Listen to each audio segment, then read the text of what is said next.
Kung mahilig ka sa hipon, sigurado magugustuhan mo ang recipe na to. Ang tawag dito ay pinugutan or pinugutang hipon.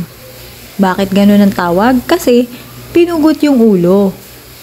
So, katawan na lang ang isasahog. Yung ulo naman, yun yung dinikdik at pinigay yung sabaw para isabaw dito. Ang recipe na ito ay nagsimula sa province ng Rizal. At may sahog ito na nagpapaasim. Na napakaasim. Walang iba kundi ang kamyas. So, dito sa amin, malapit sa aming bahay, sa aming kapitbahay at kamag-anak ay mayroong puno ng kamyas na hitik sa bunga. Yan, nakikita nyo. Actually, nabawasan na talaga yan. Ang original niyan ay hindi mo makikita yung puno sa sobrang dami ng bunga. I'm sure nangangasim na kayo dyan. Aside sa sahog, sa luto, pwede rin itong isawsaw sa asin. Nangangasim na tuloy ako ulit. Ang sarap. Dito kami kumuha ng pansahog sa pinugutang hipon. Buti na lang at merong puno ng kamyas na malapit sa amin na libreng makukuhaan ng pansahog sa aming mga iluluto. Tara na't magluto na tayo ng pinugot na hipon. So first ay magigisa muna ako dyan ng bawang, sibuyas, kamatis. At ilalagay ko na rin ang napakaasim na ingredient.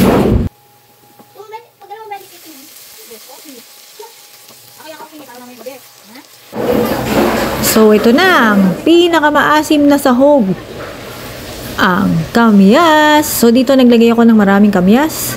At kailangan ay maluto muna siya bago natin ilagay ang hipon. So yan, more kamyas pa. At mekos-mekos lang.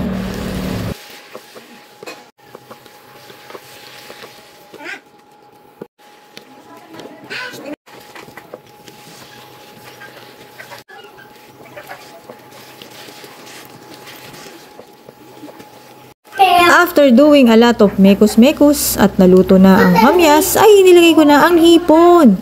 So, ang nilalagay na hipon pala dito ay yung maliliit na hipon. So, yan, naglagay na rin ako ng pampalasang patis. Tapos, mekos-mekos ulit. At i-cover na. At pakuluan. Yan. Nung kumulo na, ayan na. Nilagay ko na ang next ingredient. Walang iba kundi ang kamote. So, ang kamote, binabalance niya yung lasa. Kasi diba, maasim ang kamyas. Ang kamote naman ay matamis. So, tama lang. Magbabalance lang yung lasa pag kinagat nyo ang kamote. Kaya, mas maraming kamote, mas masarap din. Then, nilagay ko na yung sabaw. Yung galing sa pinugot na ulo ng hipon. At, naglagay din ako ng sotanghon. And then, pinakuluan ko na ulit. At nung kumukulo na, nilagyan ko na naman ulit ng patis. Dahil tumabang siya. Cover ulit. At pinakulo ang mabuti. Tapos nilagay ko na yung last ingredient na gulay. Walang iba kundi ang pechay. Na punong-puno rin ng nutrients. So, mekos-mekos lang ulit. Hanggang sa maluto na ang pechay. Ito namang pechay ay mabilis maluto. So, i-cook nyo lang siya for few minutes. At eto na. Luto na ang pinugutang hipon na napakaasim. Grabe, nangangasim na naman ako ulit.